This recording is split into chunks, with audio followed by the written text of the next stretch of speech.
Are the Celtics legitimate this year? They are now 49-14 after a win against the Suns today, as compared to 48-21 at this time last year. For those of you doing math very quickly in your head, that's more wins in 6 less games played. We're talking about a team here that's easily a 60-win team. There's plenty of time left for them to rest their players down the stretch, and they have an 8.5 game gap between the 2-seeded Cavs right now. 9 games up on the Bucks. That's an insane gap, especially factoring in the fact that they lost to the Cavs like 2 nights ago, and they're still 8.5 games up. Some top 3 player numbers stats real quick just to throw at you for y'all to keep in mind during this video is Tatum is averaging just shy of 27 points, 8.5 rebounds, and almost 5 assists. Jaylen Brown is averaging 23 points, 5.6 rebounds, and almost 4 assists. Porzingis is averaging roughly 20 points, 7 rebounds, and 2 assists. But the fact of the matter is, it's all about the playoffs for this team at this point. It's a prove it in the playoffs type of team. We all remember that Heat series last year where they went down 3-0, won 3 straight and forced a game 7, and then lost. Tatum also sprained his ankle that game, for those of you that remember, but regardless, that should have been a series that the Celtics should have taken care of business in. I don't think there's anyone out there that disagrees with that, to be honest. I think even Heat fans didn't expect them to make it to the finals last year. Now, after adding Porzingis and Jrue Holiday, if they're healthy all the way through the playoffs and they don't win a championship this year, what's the narrative then? Because that's like a very slippery slope for this team. Is it that it's their first year with Porzingis and Jrue Holiday and they need another year to run it back? That's possible, but this is a team that's built to win a championship right now. Something interesting to factor in here, since we're considering the Celtics a serious and probably top 2 contender this year, is they've lost both of the games they've played against the Denver Nuggets this year, including their first loss being their first of only 3 losses at home this season. They lost 2 nights ago despite Jaylen Brown having 41. Tatum had 15 that night after starting off hot, but he was inevitably 5 for 13 from the field, 2 for 5 from 3, which is a good clip. Really just a non-factor that night though. Porzingis made sure to get up his 3-point attempts though. He was 3 for 10 from deep. Still had 24 points though, but an inefficient night that led to Jokic picking apart their typically amazing switching defense. These games have kind of been a textbook example of the criticism of the way Mazzulla has this team playing since Ime Udoka was fired, but more specifically this year, is if the threes aren't falling and the rim pressure is lackluster because Porzingis is settling, mostly Porzingis in this situation, the mid-range is kind of a lost art for them. They got to it a bit this game, but not enough to generate better open looks for their shooters, especially with Tatum not hitting his shots. Y'all have to understand I'm nitpicking though. This team is, if not the #1 championship favorite, a very close #2. In theory, this team should be built to beat the Nuggets if they meet in the finals.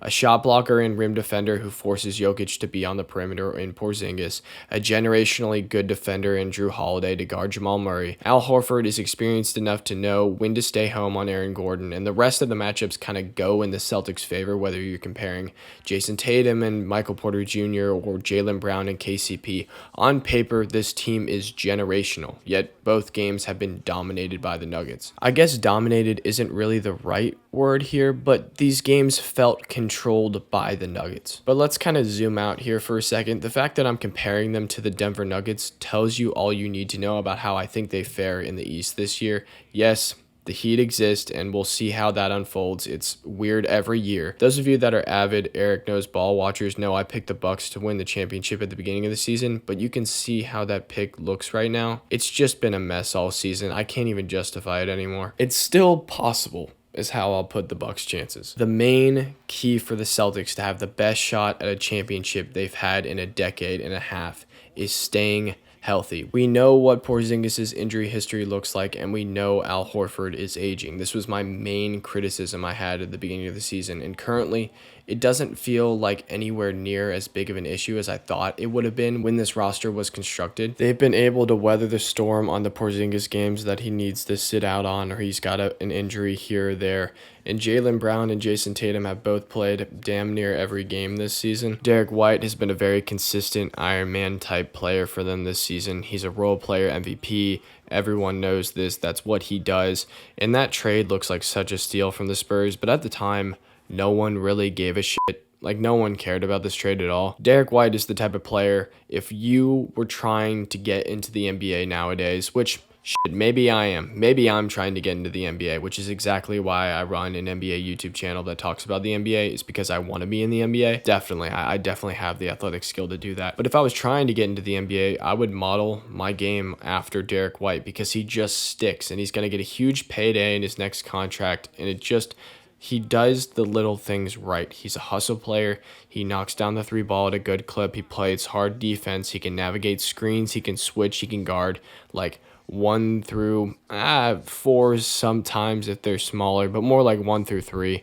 A pickup at the trade deadline that I thought went a little bit under the radar and is a bit underrated is the Xavier Tillman trade to the Celtics. I understand he hasn't really gotten an opportunity like that, but he could see increased minutes as the Celtics start resting people getting close to playoff time, and I think he could really crack that rotation consistently when it comes playoff time if they see the value in him.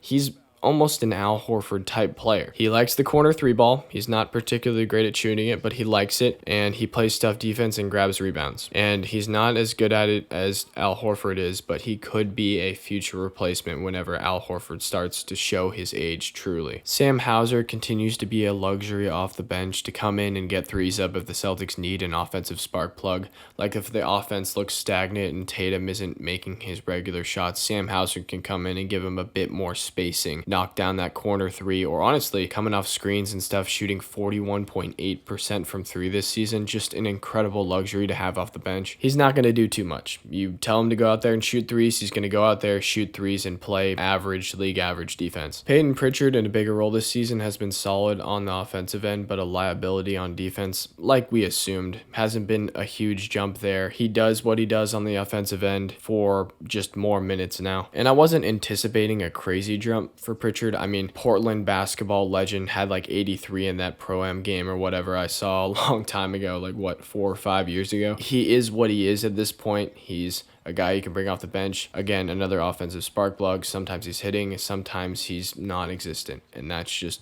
the Peyton Pritchard experience. His minutes have kind of fluctuated up and down this season, and that's to be expected, matchup based, whether they have a guard out there or not, a true guard. And when I say true guard, I mean a guy who's like 6'4" or under. But like I said, this is a prove it in the playoffs type of season for the Celtics. What do y'all think? To me, we'll see what they do. I think they're legitimate championship contenders. They're in that upper echelon. I think it's them and the Denver Nuggets that should be considered favorites right now. I understand the Thunder are making noise, but they don't have any playoff experience, at least nothing particularly important. The Timberwolves just lost Cat. The Bucks are a mess. The Cavs, you never know when it comes playoff time. They're such a question mark. We'll see how legitimate they are this season. The Cavs could make it to the Eastern Conference Finals, or they could get knocked out in the first round. Here's a question. If the Cavs lose in the first round again this year, are they shopping Darius Garland? Are they shopping Donovan Mitchell? Is that a thing you do if you're the Cavaliers front office? I think you have to shop Garland at that point. But what's his value? What would you consider Darius Garland like a fair trade value for him? A couple first rounders and a legitimate player. I mean, the Cavs are going to want a big star player back in return. So again, that's predicting that the Cavs are going to lose in the first round, which I don't think they will. A lot of people say they're like easy first round exits. To me, I think they're better than they were last year. Outside of maybe the Heat, if they can put the pieces together, they've been good these past few games. I understand they're on a 2-game losing streak now, but they've been good. Like, I think they're 7 of their last 10 now. They're going to have to jump up in the standings to kind of hopefully avoid the play-in. But let's think about it. Celtics, Cavs, Sixers if they get Embiid back, Bucks if they can get their shit together, and the Miami Heat if they can figure it out, right? Those are your Eastern Conference contenders. Who out of those teams do you feel the best about?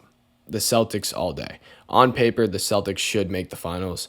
We'll see if that actually happens, but I think they're the most legit threat out of the East, and that's been proven time and time again, especially watching the Bucks falter and not be able to figure out their defense and not be able to figure out their offense, and Dame getting blocked by Spencer Dinwiddie in the clutch. Like, who had that on their 2024 bingo card? Anyway, y'all take care. Have a good one.